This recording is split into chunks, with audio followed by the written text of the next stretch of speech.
Hello all, welcome back to our channel. ఈరోజు మనం bills of ఎక్స్చేంజ్లో మనకు డ్రాయి ఇన్సాల్వెంట్ అయ్యి సగం లేదా కొంచెం అమౌంట్ పే చేసినప్పుడు ఇంట్రెస్ట్ ఏ విధంగా ఉంటాయని చూద్దామండి. When a portion of the amount of bill is recovered from the estate of the drawee నుంచి మనకు ఇవ్వవలసిన అమౌంట్లో ఒక సమ్ ఆఫ్ అమౌంట్ మనం రికవరీ చేసుకున్నప్పుడు ఎంట్రీస్ ఏ విధంగా ఉంటాయి చూద్దాం. ఫస్ట్ మన ప్రాబ్లం చూద్దాం, మీకు క్లియర్గా అర్థమైపోతుందండి. Kumar sold goods worth 7,000 to Murali. మురళికి 7,000 రూపీస్ వర్త్ కలిగిన గూడ్స్ అమ్మారు 1 జనవరి 2014. అయితే దీని మీద బిల్ కూడా డ్రా చేయడం జరిగింది 3 monthsకి.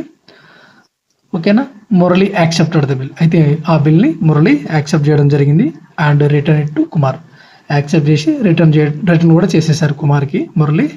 On due date, Murali requested to Kumar to draw a new bill for the amount due.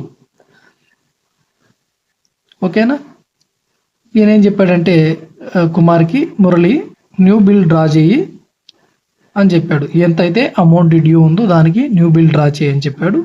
Kumar దానికి అగ్రీ చేశాడు. Kumar agree to draw a new bill for 2 months, but he charged interest at the rate of 12% per annum. Murali accepted the new bill which was drawn by Kumar. So ఆ bill కూడా acceptancy అయ్యింది. దాన్ని కూడా కుమార్కి ఆయనకి పంపించడం జరిగింది కుమార్ చేత. Before the due date of a bill Murali became N insolvent. అయితే ఈ 2 monthsకి రెన్యువల్ చేసి దానికి ఇంట్రెస్ట్ చేసి మళ్ళీ కొత్త బిల్లు ప్రిపేర్ చేసింది కదా. సో అప్పుడు 2 months second bill new bill create చేసిన తర్వాత కూడా 2 months తర్వాత ఏం జరిగిందంటే మురళి ఇన్సాల్వెంట్ అవ్వడం జరిగింది. Murali became insolvent. ఆయన మనీ కట్టలేని పరిస్థితిలో ఉన్నారట. And only 50 paise in a rupee could be recovered from his estate.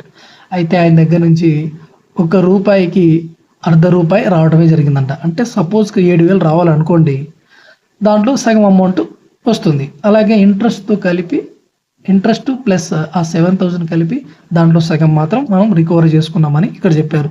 So అలాంటి సిచ్యువేషన్లో ఎంట్రీస్ ఏ విధంగా ఉంటాయి చూద్దాం. సో మనం ఫస్ట్ ఏం చేసాం, గూడ్స్ అనేది సేల్ చేసాం మురళికి. సో మురళి మనకేమవుతారు, డేటార్ అవుతారు. So Murali account debtor to sales account. మనం అంతే రాసుకుంటాం. ఎవరికైనా గూడ్స్ అమ్మితే మామూలుగా ఏం రాసుకుంటాం, క్యాష్ ఇస్తే క్యాష్ వచ్చింది, సేల్స్ జరిగిందని రాసుకుంటాం. నెక్స్ట్ ఏంటి, బిల్లు డ్రా చేసి మురళికి సెండ్ చేసాం. కుమారు బిల్ డ్రా చేసి మురళికి సెండ్ చేశారు. మురళి దాన్ని యాక్సెప్ట్ చేసి ఎస్ నేను కడతాను నీకు అని చెప్పేసి మనకు పంపించడం జరిగింది. 3 monthsకి తర్వాత నేను కడతానని చెప్పేసి పంపించారు. అయితే కొద్ది రోజుల తర్వాత మురళి ఏం చేశాడంటే, మురళి రిక్వెస్ట్ డ్యూ డేట్ రోజున 3 months అయిన తర్వాత మురళి రిక్వెస్టెడ్ టు కుమార్కి రిక్వెస్ట్ చేసుకొని న్యూ బిల్ ఒకటి డ్రా చేయండి అని చెప్పేసి ప్రిపేర్ చేయండి అని చెప్పారు. ఇంట్రెస్ట్ ఎంత కడతారంటే ఆ 2 months ఎక్స్టెండ్ చేయడం జరిగింది కదా, 2 monthsకి ఎక్స్టెండ్ చేశారు 12% per annum. ఎంతైతే ఎక్స్టెండ్ చేశారో మంత్స్, ఈ పీరియడ్ ఎంతైతే ఎక్స్టెండ్ చేశారో ఆ పీరియడ్కి 12% per annum. అంటే ఇక్కడ 2 months మనకు ఎక్స్టెండ్ చేయడం జరిగింది. సో దానికి 12% per annumతో ఇంట్రెస్ట్ అనేది ఛార్జ్ చేస్తారు. ఓకేనా, ఒకవేళ ప్రీవియస్ ప్రాబ్లంలో ఏదైనా మిస్టేక్ జరిగి ఉంటే యాక్చువల్గా మనము ఇంట్రెస్ట్ అనేది పాత బిల్లు కాదు, కొత్త బిల్లుకి ఎంతైతే మనము డ్యూరేషన్ ఇస్తామో దాని మీద ఇంట్రెస్ట్ ఛార్జ్ చేయాలి. ఇక్కడ ఏంటి, 7,000కి 12% per annumతో 2 monthsకి ఛార్జ్ చేయాలి. ఇక్కడ 2/6 6/2. నెక్స్ట్ 6 2 పోతుంది. నెక్స్ట్ ఇక్కడ 7 2 సున్నాస్ పోతే ఇక్కడ మనకు 140 అనేది ఉంటుందండి. ఇది ఇంట్రెస్ట్. ఈ విధంగా మనము ఎక్స్టెండెడ్ పీరియడ్ ఏది ఉంటుందో దాని మీద ఇంట్రెస్ట్ కట్టాలి, దానికి మనం ఇంట్రెస్ట్ కట్టాలి. ఒకవేళ ప్రీవియస్ ప్రాబ్లంలో ఏదైనా మిస్టేక్ జరిగి ఉంటే ఒకసారి మీరు చూసుకొని అయితే ఆ మిస్టేక్ని రెక్టిఫై చేయండి. మ్యాక్సిమం నేను కూడా కింద కామెంట్ సెక్షన్లో మీకు extended period interest calculated on extended period అని చెప్పేసి మీ కింద కూడా నేను కామెంట్ సెక్షన్లో చెప్తాను. ఓకేనా, నెక్స్ట్ ఇక్కడ మురళి మన బిల్లు క్యాన్సిల్ అయింది కాబట్టి మన బిల్లు క్యాన్సిల్ అయితే ఏం చేస్తామంటే, మురళి మనకు మళ్ళీ డేటార్గా ఉన్నారు, బిల్స్ మన దగ్గర నుంచి బిల్లు వెళ్ళిపోయిందని రాసుకుంటాం.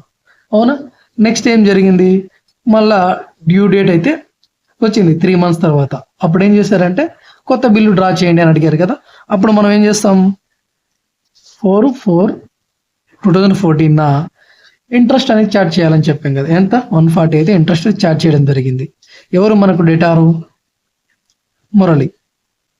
Murali account debtor to interest account ఎంత 140 రూపీస్. అవునా. నెక్స్ట్ ఏంటి, ఈ 140 ఆ 7,000 కలిపి కొత్త బిల్లు డ్రా చేస్తాం. సో కొత్త బిల్లు డ్రా చేసినప్పుడు ఎంట్రీ ఏమొస్తుందండి, మీ అందరికీ తెలుసు, bills receivable account debtor to, ఎవరు మనకు ఇక్కడ గివర్ ఎవరు, ఇక్కడ బిల్ ఇచ్చిన వాళ్ళు ఎవరండి, మురళి. సో మురళి అకౌంట్ మనము ఇక్కడ 7,140 రూపీస్ అండి, 140 రూపీస్, 7,140 రూపీస్. ఇంతకు మనం బిల్ రాస్తాం. నెక్స్ట్ ఏంటి, ఈ 2 months అయిన తర్వాత ఆయన ఇన్సాల్వెంట్ అయిపోయినారు, ఆయన కట్టలేని పరిస్థితిలో ఉన్నారు. అప్పుడేంటి, సో ఆయన 2 months తర్వాత కట్టలేని స్థితిలో ఉన్నారు కాబట్టి అప్పుడు ఆఫ్టర్ 2 months, ఇప్పుడు ఇది ఏప్రిల్ కదా, ఏప్రిల్ మే 2 months అయినాయి. జూన్లో ఈ 4కి ఒక 3 days యాడ్ చేసి, జూన్ తర్వాత ఏమో జూన్లో 4కి 3 days యాడ్ చేస్తే మనకు 7 వస్తుంది. 7/6/2014 అవునా. ఈ 2 months కాబట్టి ఏప్రిల్ మే అయిపోయినాయి 2 months. 2 months తర్వాత ఏమొస్తుంది మనకు, జూన్ 4th వస్తుంది. కానీ మనము 3 grace days యాడ్ చేసుకున్నాం కదా, 3 grace days యాడ్ చేసుకొని మనం ఈరోజు ఎంట్రీ ఏం రాస్తాం, ఆ రోజున మనకు బిల్లు క్యాన్సిల్ అయిపోతుంది కదా, ఇంకా మనకు మనీ రాదు కదా. మనీ రాదనుకో మనం ఏం రాసుకుంటాం,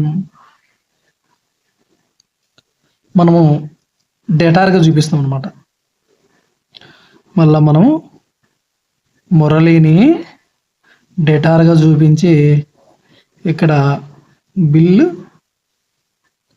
బిల్స్ రిసీవబుల్ అకౌంట్ మన దగ్గర నుంచి వెళ్ళిపోయినట్టుగా రాసుకుంటాం. ఎంత 7,140 ఇంతకు మనకు ఇంత అమౌంట్ బిల్ అనేది వెళ్ళిపోయింది. సో తర్వాత ఏమైందంటే దీంట్లో సగం అమౌంట్ అంటే ₹1కి ₹0.5 పే చేస్తామని చెప్పేసి పే చేయడం జరిగింది. సో అప్పుడు ఏమవుతుంది, ఎంట్రీ 7/6/14. అప్పుడు క్యాష్ వస్తుంది మనకు, క్యాష్ అకౌంట్ డేటార్ ఇంకేంటి, కొంచెం అమౌంట్ అనేది మనకు బ్యాడ్ డెట్గా మిగిలిపోతుంది కదా. So bad debts account debtor to అని చెప్పేసి మనం మురళి అకౌంట్ అని రాస్తామండి. ఎంత ఇందులో ఆఫ్ అంటే మనకు ఎంత వస్తుందండి, 3,570 వస్తుంది. ఓకేనా. క్యాష్ అయితే వచ్చింది, బ్యాడ్ డెట్స్గా 3,570 మిగిలిపోయింది. ఓవరాల్గా 7,140 అనేది మనకు వచ్చేది ఉంది. 7,000 వచ్చేది ఉంది, ఎంత రావాలి. బట్ దీంట్లో మటుకు మనకు క్యాష్ అనేది ఎంతనే వచ్చింది, మిగతాది బ్యాడ్ డెట్స్గా రాసుకోవడం జరిగింది. ఓకేనా. ఇది అండి విషయము. ఈ విధంగా ఎంట్రీస్ అనేది రాయాల్సి ఉంటుంది. ఓకేనా. సో ఒకటి గుర్తుపెట్టుకోండి, ఎప్పుడైనా కూడా మనము ఏదైతే సెకండ్ టైం ఫస్ట్ రెన్యువల్ చేసేటప్పుడు మనకు ఏదైతే పీరియడ్ ఇస్తారో, ఇంత పీరియడ్ లోపు ఇంత టైం లోపు కట్టండి అని, దాని మీద మాత్రమే ఇంట్రెస్ట్ మనం ఛార్జ్ చేయాల్సి ఉంటుంది. అంతకుముందు ఇచ్చిన బిల్ మీద కాదండి. న్యూ బిల్ అనేది రెన్యువల్ చేస్తాం కదా, ఆ బిల్ మీద మనకు ఆ బిల్ మీద ఎంతైతే టైం అడుగుతారో ఎక్స్టెండెడ్ పీరియడ్ మీద మనం ఇంట్రెస్ట్ అనేది ఛార్జ్ చేయాల్సి ఉంటుంది. గుర్తుపెట్టుకోండి. ఓకేనా. నెక్స్ట్ చూసారు కదా,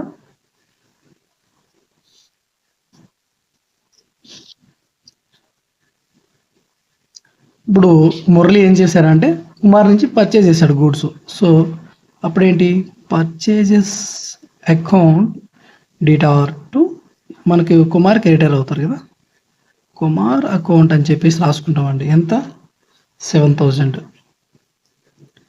సో మన కుమార్ బిల్ పంపిస్తాడు, సో మీరు ఇంత మనీ ఇవ్వాల్సి ఉంది నాకు అని చెప్పి, సో ఆ బిల్ని ఇంత టైంకు ఇంత మనీ ఇవ్వాలని చెప్పేసి రాసి ఉంటుంది. దాన్ని యాక్సెప్ట్ చేసి మురళి ఎవరికి పంపిస్తాడు? కుమార్కి పంపిస్తాం. అప్పుడు ఏమని రాసుకుంటారు ఎంట్రీ అంటే 1/114 మనం బిల్ పే చేయవలసి ఉంది అని రాసుకుంటాం.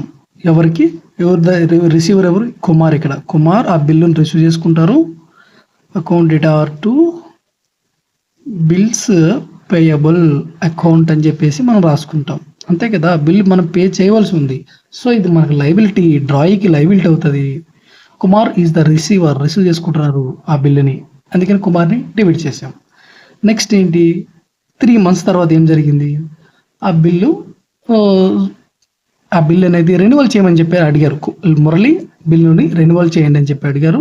సో రెన్యువల్ చేయమని చెప్పి అడిగినప్పుడు ఓల్డ్ బిల్ అనేది క్యాన్సిల్ అయిపోతుంది. అప్పుడు ఈ క్యాన్సిలేషన్ ఎంట్రీ రాద్దాం.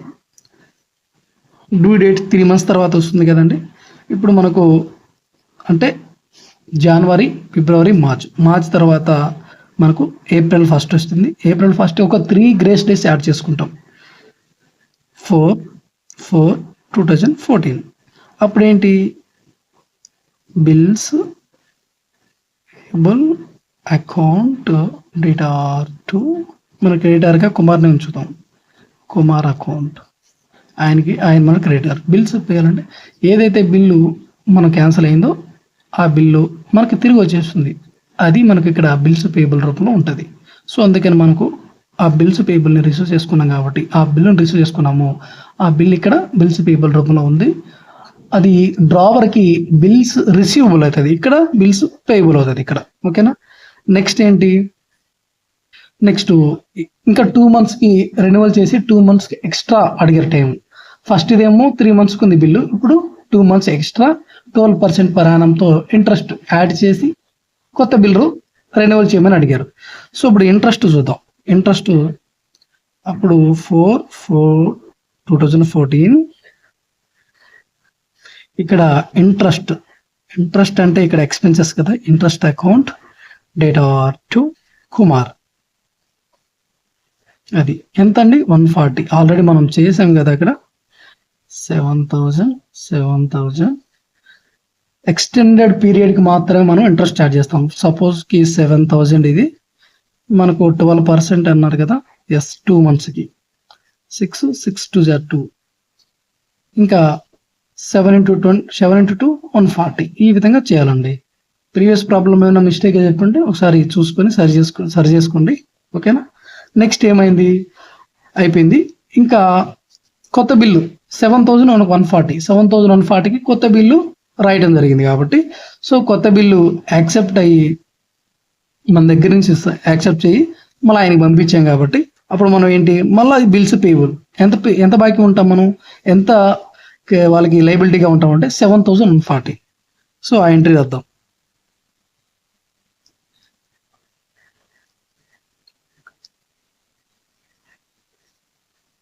Kumar account debtor to bills payable account 7,140 ఇంత మనం పే చేయవలసి ఉంది. నెక్స్ట్ ఏంటి, 2 months తర్వాత అంటే 2 months తర్వాత ఆయన ఇన్సాల్వెంట్ అయినారు అని తెలుస్తుంది. సో ఇన్సాల్వెంట్ అయితే ఎంట్రీ ఏమొస్తుంది, 2 months అంటే ఏప్రిల్, మే, జూన్ 4th మనకు డ్యూ డేట్ వస్తుంది. ఒక 3 days గ్రేస్ డేస్ కలుపుకొని 7 June 2014. అప్పుడు మనకు ఈ బిల్లు క్యాన్సిల్ అవడం జరిగింది. బిల్లు క్యాన్సిల్ అయితే మన బిల్లు మనకు వచ్చేస్తుంది. Bills payable account debtor to మనకి రిటైర్ ఎవరు, కుమార్ అకౌంట్ అని రాసుకుంటాము. నెక్స్ట్ ఏం చేశారంటే ఆయన ఈ 7,140లో హాఫ్ అయితే పే చేయగలిగారు. రికవరీ చేసుకున్నాం ఆయన నుంచి, హాఫ్ అమౌంట్ రికవరీ చేసుకున్నాం. దీంట్లో హాఫ్ అమౌంట్ అంటే మనకు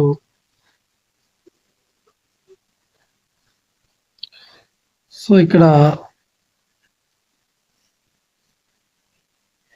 2014 ఇక్కడ Kumar account debtor to cash to deficiency account అని చెప్పి రాసుకుంటామండి. ఎంత, 7,140. క్యాష్ ఎంత వచ్చింది, 3,570. 3,570. ఓకే, మనం ఏదైతే పే చేయలేకపోయినామో దాన్ని డెఫిషియన్సీ అకౌంట్కి ట్రాన్స్ఫర్ చేస్తాం. ఇక్కడ మనం అంటే డ్రాయీ. ఓకేనా, మీరు అది పాయింట్ ఆఫ్ గుర్తుపెట్టుకోవాలి. మనం ఎవరు బుక్స్లో ఎంట్రీస్ రాస్తున్నాం, డ్రాయీ బుక్స్లో ఎంట్రీస్ రాస్తున్నాం. సో ఆయన పాయింట్ ఆఫ్ వ్యూలో మనం ఆలోచించాలి. ఓకేనా అండి. సో ఈ విధంగా మనము ఎంట్రీస్ అనేది రాసుకుంటామండి. ఓకేనా, చూసుకోండి ఒకసారి. ఈ విధంగా ఎంట్రీస్ మనం రాసుకోవాల్సి ఉంటుందండి. నెక్స్ట్ ఇది సమ్ము మనకు. థ్యాంక్ యూ అండి, థ్యాంక్స్ ఫర్ వాచింగ్. ఇలాంటి వీడియోస్ కోసం అయితే మన ఛానల్ని ఫాలో అవ్వండి, సబ్స్క్రైబ్ చేసుకోండి. వీడియో నచ్చితే లైక్ చేయండి. మీకు అర్థమైందా లేదనేది కామెంట్లో కూడా తెలియజేయండి. Thank you.